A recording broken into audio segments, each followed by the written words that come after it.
Rivière sage et sauvage, un projet du musée du pays d'Ourthe-en-Blève, piloté par le Centre de coopération éducative et soutenu par la Fédération Wallonie-Bruxelles.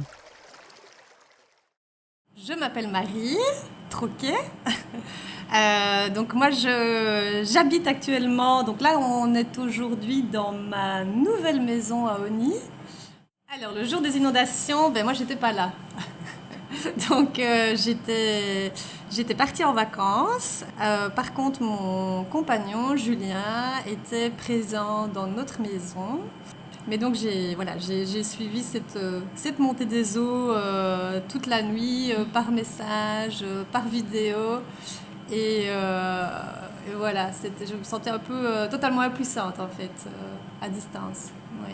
La rivière, je la voyais de manière tout à fait récréative. Donc on allait tout le temps se promener le long de la rivière avec mes enfants et mon compagnon. Et c'est certain que depuis les inondations, ça a complètement changé. Il y a plus cette naïveté. Voilà, je me rends compte que la rivière est un élément naturel majeur. Enfin, c'est comme si je ne me rendais pas compte tout à fait de sa présence avant, et que maintenant je me rends compte que c'est nous qui devons nous adapter à elle, point à la ligne, quoi. Et donc on vit maintenant avec elle en tenant compte d'elle en fait. Et donc elle monte, elle descend, elle monte, elle descend, et elle rythme notre quotidien. Et je me dis souvent que je suis un peu dingue parce qu'en fait j'ai racheté une maison à Oni, près de l'eau, en zone, attention, pas hautement inondable, mais moyennement inondable.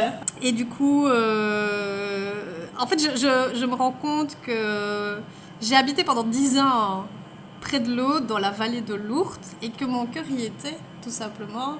Et puis je me suis dit, mais enfin, toutes ces petites maisons qui vont être délaissées par les gens qui quittent parce qu'ils ont peur des inondations, ce que je comprends tout à fait, bah finalement, qu'est-ce qui va se passer? Il faut bien qu'il y ait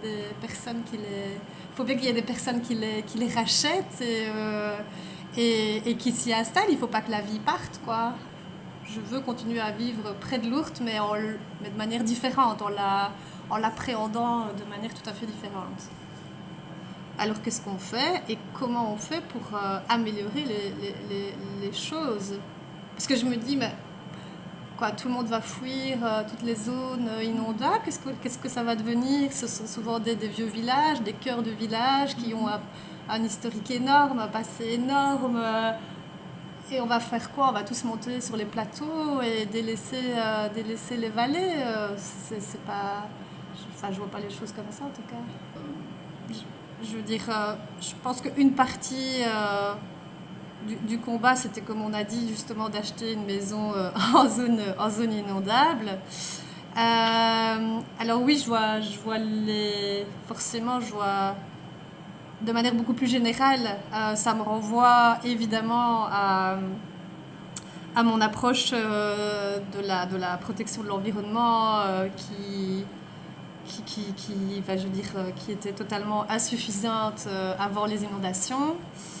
Et oui, j'essaye de faire des efforts tous les jours à ma façon. Ce sont des discussions qu'on a très régulièrement, je dirais, avec mes amis, etc. Voilà, en tant qu'architecte, c'est un sujet qui m'apporte énormément. Et là, je me rends compte qu'il y a un travail énorme à faire à ce niveau-là. Et ça oriente fortement mon métier. Par exemple, moi, je suis plus du tout intéressée par construire de nouvelles habitations sur les hauteurs, faire des lotissements. J'en ai fait dans ma vie. J'ai construit des habitations 4 façades dans des lotissements. Ça n'a aucun sens pour moi. Je ne veux absolument plus du tout démolir la nature sur les hauteurs, enlever les terrains boisés et y mettre une série d'habitations bétonner le sol. Toutes les eaux se dévalent dévalent dans la vallée, dans nos rivières, et puis après on s'étonne que l'Ourthe déborde et endommage les vieilles maisons qui sont là depuis bien plus longtemps que les maisons 4 façades. après les inondations, ça c'était clair et net dans ma tête. Plus jamais je ne construirai de nouvelles maisons, ou alors avec une série de paramètres, c'est-à-dire construire une maison à la place d'une autre qui existait déjà, des choses comme ça, démolir une autre et reconstruire une, mais surtout pas construire de nouvelles constructions, maisons ou autres, sur des terrains vierges. Ça n'a plus aucun sens pour moi, aucun. Ici, enfin moi maintenant je suis sur la commune d'Esneux. Je trouve qu'il y a déjà eu pas mal de choses, d'initiatives qui ont été faites.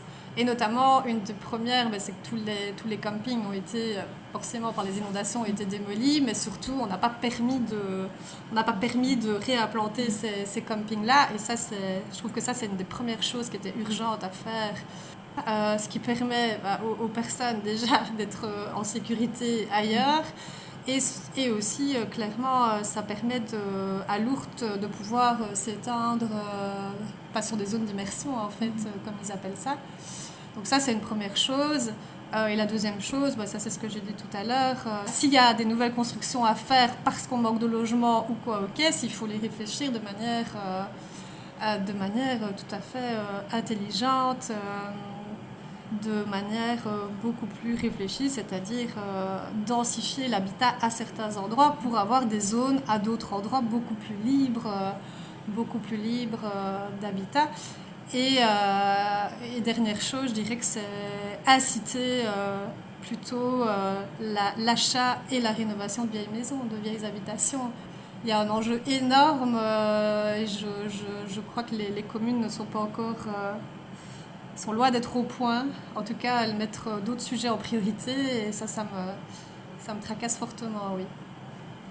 Toutes les nouvelles constructions en zone inondée, les rénovations doivent absolument être réfléchies.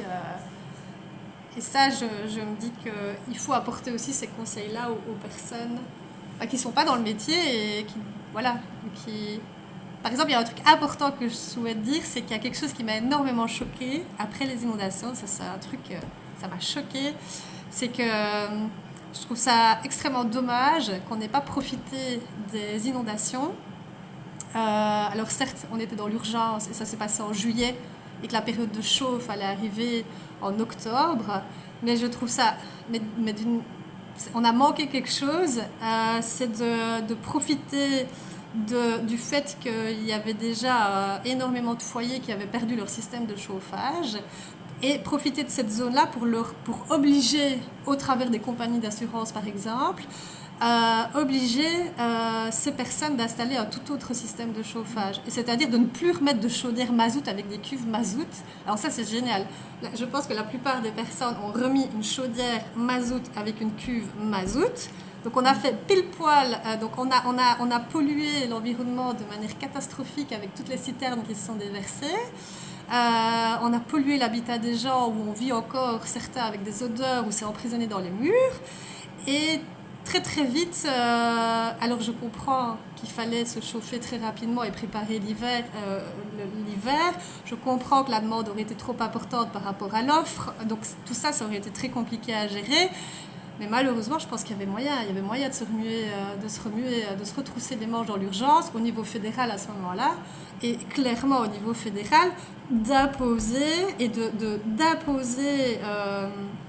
faire passer une imposition, quelle qu'elle soit, auprès des compagnies d'assurance, puisque la plupart des personnes sont assurées, et d'obliger les compagnies d'assurance à indemniser un système de chauffage tout à fait différent.